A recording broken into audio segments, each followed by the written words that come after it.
This evening, government goes full throttle into gas to energy project. Unicomer to build $25 billion commercial complex logistics park at Houston. Indigenous communities to receive over $4 billion from carbon credit sales.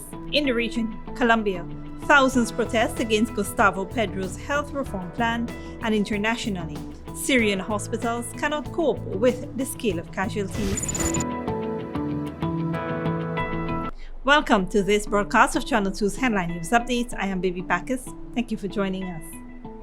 Up first, on Wednesday, the Guyana Police Force issued wanted bulletins for 12 individuals for their alleged involvement in acts of terrorism during a protest on Monrepo last year. The police are seeking the public's assistance in locating these individuals who are facing charges under the Criminal Law Act. According to the police, the incident took place on June 28, 2022 and was marked by terror and mayhem on the east coast of Demerara. The protesters allegedly burned several vehicles, blocked roads with burning debris, and ransacked and looted numerous stalls at the Monrepo market. Scores of people were beaten and robbed during the incident. The wanted list includes Walkie Glasgow of Golden Grove, Trotman Tixie of Nabakalis, and Suki Reginald from Golden Grove. The remaining individuals on the list are only identified by their alias, which include Carlos, Ray or Lily, Ned, and Bellamy, all from Golden Grove, East Coast Demerara, Dave, Burke, and Lane from the Backless, East Coast Demerara, Calvin from Enmore, North, East Coast Demerara, and Peters from Haslington North and Victoria, East Coast Demerara. Today, 5 of the wanted men, Tony McKinnon, Carlos Kingston, Terrence Adolphus Ned, Anthony English, and Keon Glasgow, were accompanied to the Criminal Investigations Department by their attorney, Dexter Todd. The men are currently assisting with the investigations, but have denied their involvement in the incident. The Guyana Police Force is urging anyone with information on the whereabouts of the individuals to come forward and provide information to help with their prosecution for the alleged offenses. You can call telephone 225-6940 or contact the nearest police station. Let's switch gears and talk about Unicomer Guyana Incorporated and their announcement of plans to build a new commercial complex and logistics park in Guyana at the cost of $25 billion. The commercial complex, located on the East Bank Public Road in Demerara, is expected to break grounds in May 2023 and be completed by 2025, pending necessary regulations and government approvals. Red Start Investment Guyana Incorporated, the real estate development and property management division of the Unicomer Group, will undertake the project. The commercial complex will feature 30 retail spaces, a gym, and restaurants and eateries from local and international brands. Discussions are ongoing with top international hotel brands to be included in the complex. The logistics park would be constructed on land acquired in Houston at $15 billion. The park will streamline Unicomer Guyana's supply chain management process and allow for similar arrangements to be extended to other companies in the region. Vincent Gordon, Sub-Regional Managing Director, Unicomer Guyana, and the Dutch Caribbean, explained that the commercial project would be built in 3 phases. Phase 1 will include the Coors Megastore and Ashley's signature stores. Phase 2, build out of the commercial park, and Phase 3, the hotel and final parking structure. Unicomer has been doing business in Guyana for over 30 years. In other news, the government of Guyana has teamed up with the private sector to launch the Gas to Energy project, which is aimed at converting the country's natural gas resources into electricity. As part of the project, a natural gas liquid plant will be constructed to refine natural gas into high-value products such as cooking gas, gasoline, and other petrochemicals. Natural gas liquid plants are critical to the natural gas industry as they help to maximize the value of natural gas by converting it into high-value products such as propane and butane, which have a wide range of industrial and commercial applications. One of the benefits of the Gas to Energy project is the reduction in the cost of liquefied petroleum gas, commonly used as fuel in heating appliances, cooking equipment, and vehicles. It is currently imported into Guyana and is subject to global market prices and transportation costs.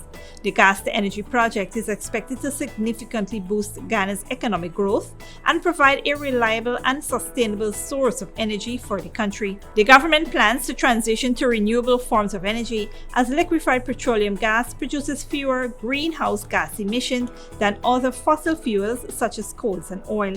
Overall, the gas-to-energy project is a promising initiative that could bring multiple benefits to Guyana and its people. Stick around when we return. Indigenous communities to receive over $4 billion from carbon credit sales, and Stanley Tongue youth die 1 month after being stabbed.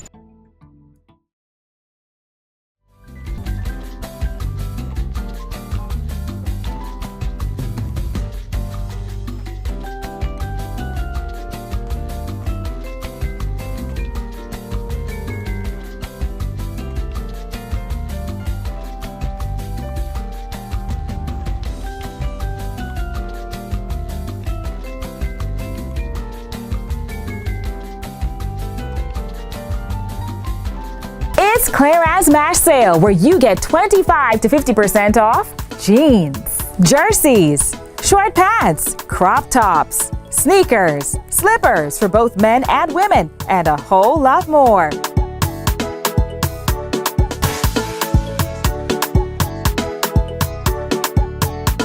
MASH is back, and our MASH sale is bigger than ever at Clearance on Wednesday, February 22nd. Clearance, always keeping you in style. Furnishing your home or office has never been easier. Here at CASUALTIES, our inventory of locally made and imported furniture, offered at amazing prices, will leave you wanting more. From vinyl, floor rugs and carpets, bedroom, dining and living room sets, mattresses, pillows, office desk, chairs and filing cabinets, outdoor benches and tables. We have a piece of furniture for every room imaginable in your home or office. Check out our flagship store at Industrial Site Rijnveld or one of our branches in New Amsterdam, Port Morant, Riverton and Camp Street. CASUALTIES Furniture, furnishing homes for over 50 years.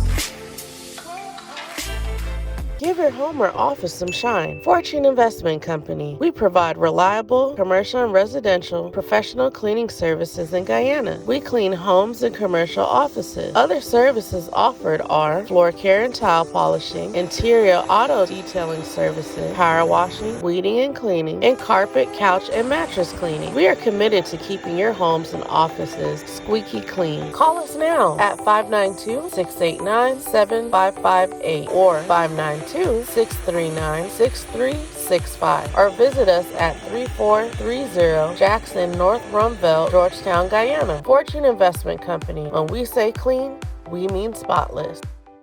Good girl forget things. What's the problem, Granny? I want money for borrow for do a surgery. I was dancing and I fall and fracture my hip. If you need some quick money, you should check Lender's Jewelry and Pawn Shop. Lender's Jewelry and Pawn Shop, Lot 238 South Road Border, Georgetown. Get jewelry made to order in just 72 hours. We also accept vehicles. Lender's, best rates, longest payback period. Boys, I get through. Plus, I could dance again. Lender's Jewelry and Pawn Shop. When you need money and you gotta get it fast, Creative Jewelry and Pawn Shop is the place for that confidential transaction in a quiet and secure location. You'll get the highest value per pennyweight for your gold and also enjoy the lowest interest rates and longest payback period too.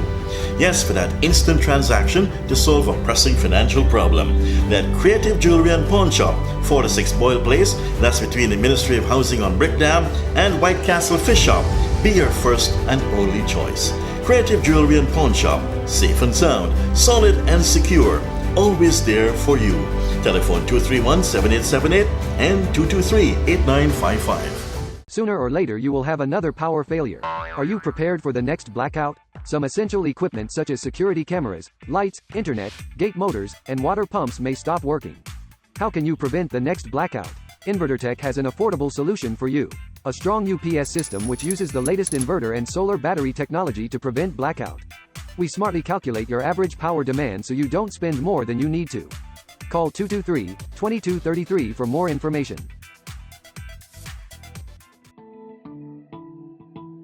Welcome back.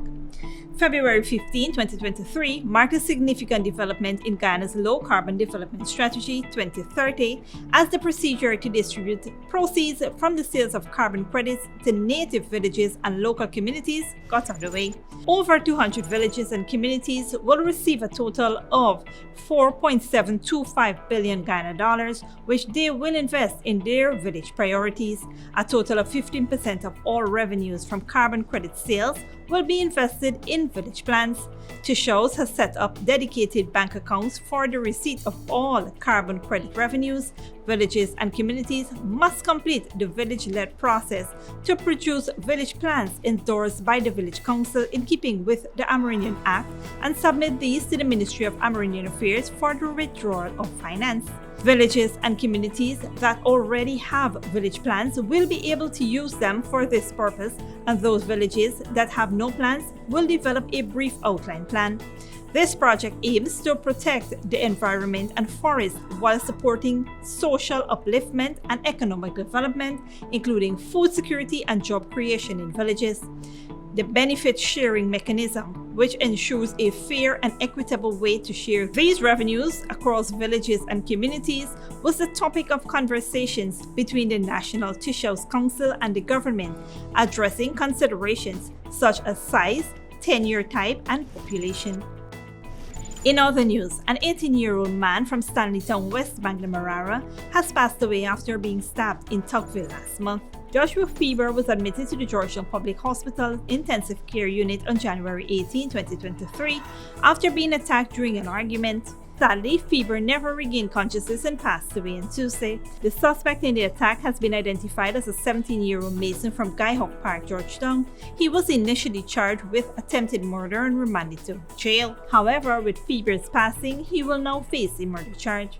According to reports, the incident was a result of a love triangle. On the day in question, Feber was in a yard in Tugville when he was confronted by the suspect, who accused him of having a relationship with his girlfriend.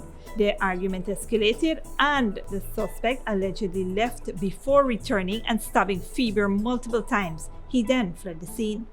The police investigation was launched following the attack, which led to the man's subsequent arrest. It is unclear at this time when he will be formally charged with murder. Don't go away after the break. Chinese retiree take to streets over plan to cut health benefits, and Syrian hospital cannot cope with this scale of casualties. Sooner or later you will have another power failure. Are you prepared for the next blackout? Some essential equipment such as security cameras, lights, internet, gate motors, and water pumps may stop working. How can you prevent the next blackout? InverterTech has an affordable solution for you. A strong UPS system which uses the latest inverter and solar battery technology to prevent blackout. We smartly calculate your average power demand so you don't spend more than you need to. Call 223-2233 for more information. When you need money and you gotta get it fast, Creative Jewelry and Pawn Shop is the place for that confidential transaction in a quiet and secure location. You'll get the highest value per pennyweight for your gold and also enjoy the lowest interest rates and longest payback period too. Yes, for that instant transaction to solve a pressing financial problem. That Creative Jewelry and Pawn Shop, 4-6 Boyle Place, that's between the Ministry of Housing on Brickdam and White Castle Fish Shop, be your first and only choice. Creative Jewelry and Pawn Shop, safe and sound, solid and secure, always there for you. Telephone 231-7878 and 223-8955. Furnishing your home or office has never been easier. Here at Kissoon's, our inventory of locally made and imported furniture, offered at amazing prices, will leave you wanting more. From vinyl, floor rugs and carpets, bedroom, dining and living room sets, mattresses, pillows, office desk, chairs and filing cabinets, outdoor benches and tables. We have a piece of furniture for every room imaginable in your home or office. Check out our flagship store at Industrial Site Rijnveld or one of our branches in New Amsterdam, Port Morant, Riverton and Camp Street. Kissoon's Furniture, furnishing homes for over 50 years. Good girl forget things.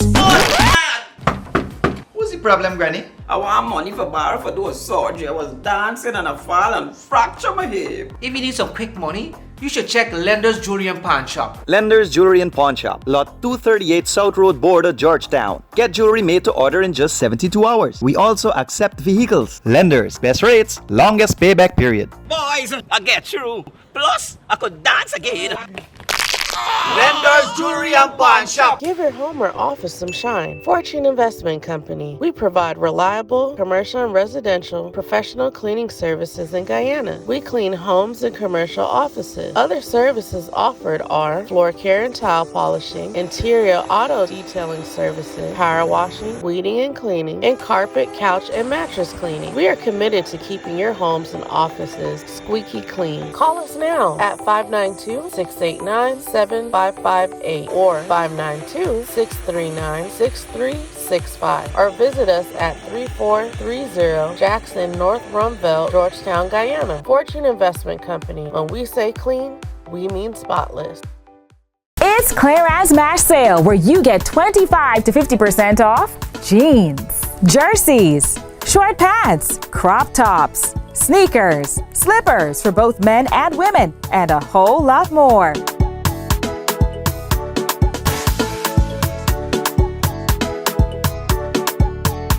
MASH is back, and our MASH sale is bigger than ever at Clearance on Wednesday, February 22nd. Clearance, always keeping you in style.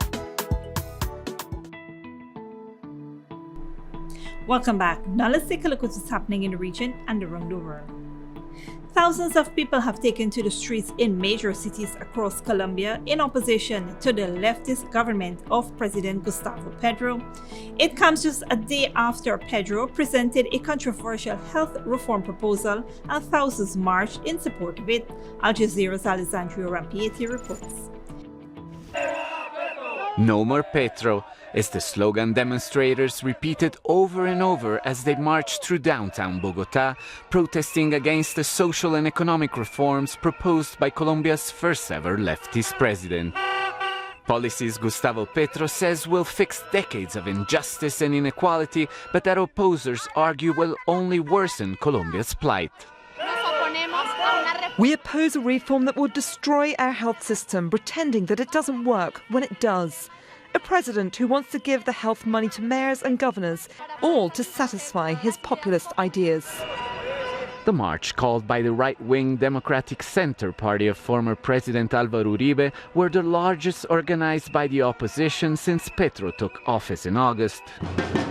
And they came just a day after supporters of the government took to the streets to support the reforms. Among them a controversial health bill that would end private management of health funds while promising to increase coverage and access. A reform bill that will now start what promises to be a tortuous approval process in Congress, where it will likely face changes. These rallies are a message for Petro. The streets are speaking up, saying that the reforms he wants to impose on us will not pass, and that Congress has to listen to us as well. The government's opponents define themselves as patriots and saviors of a country they fear could slide away from democracy. Some flew the "Don't Tread on Me" flag used by Donald Trump supporters in the US. Confrontation came along the route when the most radical protesters met Petro's supporters. And there were further tensions as the demonstration arrived here in central Plaza Bolívar, where it faced off against a group of leftist indigenous teachers from the Cauca region in southwest Colombia who are here to protest against the current health system. In Colombia's second city, Medellin, protesters clashed with the police as they tried to enter the office of the mayor, a Petro supporter. Others smashed a copy of the Peace Dove sculpture of renowned Colombian painter Fernando Botero, created in response to the 2016 peace process with FARC rebels. But despite these incidents, both the government and opposition rallies have been largely peaceful, considered by many to be a good sign in a country long defined by political violence and still learning to negotiate its differences peacefully. Alessandro Rampietti, Al Jazeera, Bogotá. Internationally, in northwest Syria, there are fears medical facilities are close to collapse. Al Jazeera's Zenia Kudur reports. Here in northwest Syria, medical staff have little choice but to use damaged incubators. Last week's earthquakes in southern Turkey hit this region hard. Medical facilities in this opposition-controlled enclave were already weak due to years of war and the lack of funds. They're now close to collapse. We have always faced shortages, but this is not new. But now many incubators are damaged, as well as other equipment that we need to treat the children. Many children were affected by the powerful earthquakes. Wael Rajab was among those who survived, but he's still in shock. I was asleep when it happened. The roof collapsed. My brother and I were trapped under rubble for 3 days before they brought us to hospital. International aid agencies say they are facing a catastrophic situation in the north, where limited access to aid has complicated efforts to handle the aftermath of the disaster. It's a different situation in government-controlled areas, where plane loads of supplies are being delivered to airports. The World Health Organization says the impact is significant there, but services are available and people are able to access them, unlike in the northwest, where it says people have been through hell. During the first 2 days in hospital, I didn't receive any treatment. There were no doctors available. Volunteers or students were trying to help us. Aid has long been politicized in a country divided by front lines. The international community is promising a scaled-up response after the Syrian government approved the opening of aid corridors. 4 million people in the north relied on aid before the latest disaster, and the reality is only getting worse. Shelter and food are needed on an unprecedented scale. Look at our situation. It is cold. Our children no longer go to school. We lost our home. There are no toilets here. The UN is appealing for emergency funding. It has long been working with a shortage of funds in what many describe a forgotten conflict. The earthquakes destroyed already crumbling infrastructure.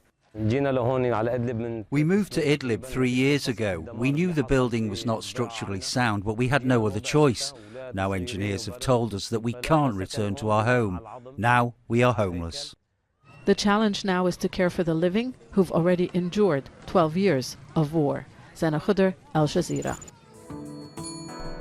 And finally, thousands of retired people in the Chinese cities of Wuhan and Dalian have protested against a plan to cut their medical benefits. Many local governments are short of funds, partly because of COVID-19 restrictions, treatments, and testing. Al Jazeera's Catherine Liu reports. Thousands of retired men and women stand at the gates of Wuhan's Zhongshan Park. They're demonstrating against changes to their province's health insurance policy. Facing off with police, one man chanted, "Down with the reactionary government." Others sang a communist protest song, the Internationale. Starting this month, people here will receive about $25 less in medical benefits each month. That's a significant blow to those already struggling to get by. Finally, our citizens have woken up, says the man filming this video. It's the second protest to take place in Wuhan this week. Under a new pilot program, the government is diverting funds from personal accounts to subsidize a wider range of hospital treatments. This central Chinese city was the epicenter of the coronavirus outbreak in December 2019. In 2020, the 11 million people living here were confined to their homes under Beijing's strict zero-COVID policy. Almost 3 years of mass testing and quarantine has depleted local government budgets. China is also under pressure to shore up the healthcare system for its rapidly aging population. We have a shrinking population, active working population, that is trying to support this massive over 65 population. And local governments are heavily in debt. They have been, COVID is one part of it, but there are many other parts to it too. And so local governments are scrambling to try to understand how to sustainably move forward. This rare show of public defiance comes months after historic nationwide protests that preceded Beijing ending its zero-COVID measures. Internet censors have deleted videos like these from Chinese social media. and state media has called on people to be patient while they adapt to the new policy. These protests are being held weeks before China's top officials gather for the most important political meeting of the year, the National People's Congress. A new leadership team will be unveiled under President Xi Jinping, and the government is under pressure to calm any public discontent over its health policies. Katrina Yu, Al Jazeera, Beijing. This brings us to the end of our regional and global news coverage. Up next is the 3D with forecast.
This concludes today's headline news updates. Tune in tomorrow, Friday at 5:30 p.m. with our next broadcast.